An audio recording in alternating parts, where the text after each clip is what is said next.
Hi guys, welcome again to 3MA Audio. We love offering our customers a real rare treat, and as a Bowers & Wilkins dealer, we have the Nautilus, which is actually their flagship top-of-the-line speaker that they still produce today. The current price, retail price for this speaker is $60,000. Whenever we connect this speaker, we have a lot of questions. Why do we need so many amps? Why do we need to separate the frequencies? So a lot of uncertainty and questions come into play from people who just have never experienced a speaker, have never played it, or have never gone through the steps of connecting it. I want to show you guys a little bit more about how you connect the speaker.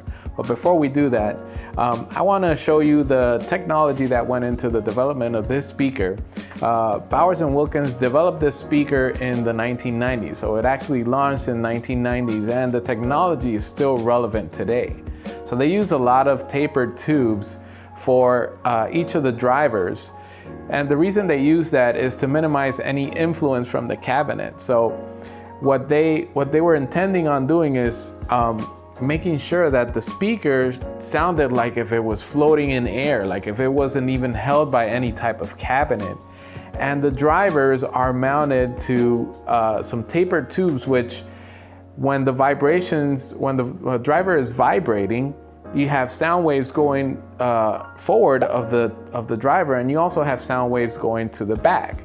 And then to minimize any of that reflection, the tapered tubes pretty much minimize that back waves into hardly any resonance into the cabinet. So it makes up a much more precise sound, much better way of using a driver without influence of the cabinet.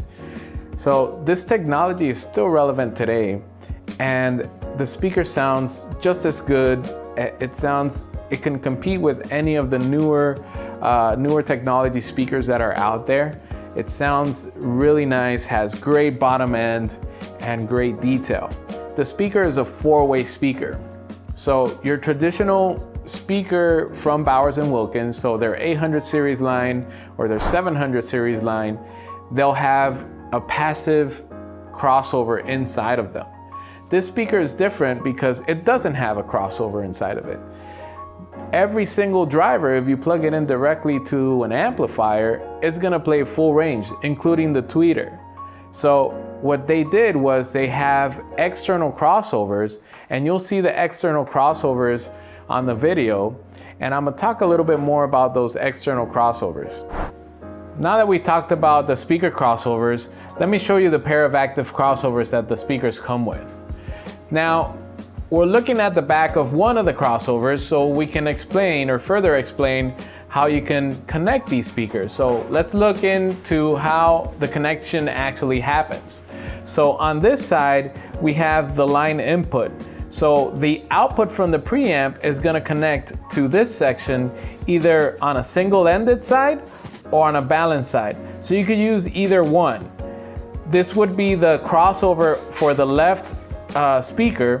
So we're gonna go into the line input, and then that signal, that full band signal, is gonna get divided into 4 frequency bands.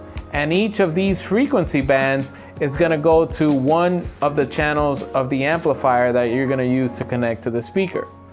So once you have the input, the full range input, then that input gets divided into 4 frequencies. So the LF stands for low frequency. So this is your 12-inch bass driver that is on the speaker.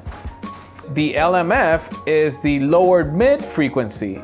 So this is the driver that's right above the 12-inch driver, which is gonna be playing the lower mid frequency, so a mid bass driver. And the output for that frequency range is gonna go to the specific amplifier channel that's gonna connect to this. And then after that, you go to the upper mid-range frequency channel. So this upper mid-range, it starts to play a lot closer to the upper frequencies. So it'll start crossing over at somewhere around 1,000 to 2,000 hertz into the high frequency. So this is gonna be for your tweeter. your high frequency, and this outputs to the channel of the amplifier that's going to be playing your high frequency band. So these 4 bands is going to compose all the drivers that are going to be in your left channel, and then you do the same thing for your right channel. So again, you have the low frequency, which is a 12-inch driver, the mid frequency, the upper mid, and then the high frequency. And that is the reason why you need 4 channels of amplification per speaker. And now I'm going to show you the wiring loom. So now that we showed you how to connect the analog interconnects from the crossover, the active crossover, into the input of your amp, now I'm going to show you the speaker wiring loom. So the speakers come pre-wired. These wires are silver wires, so they're pretty good wire. And each of those frequency bands that we talked about on the crossover have a positive and a negative cable that will go to the specific channel of that frequency range in the amplifier that has the analog connected from the active crossover. So these four drivers are going to be connected to the channel in the back of the amplifier that is associated to the frequency they play. So you have a positive and a negative on each side, and then you're going to have the analog output from the active crossover for each of the left and the right speaker.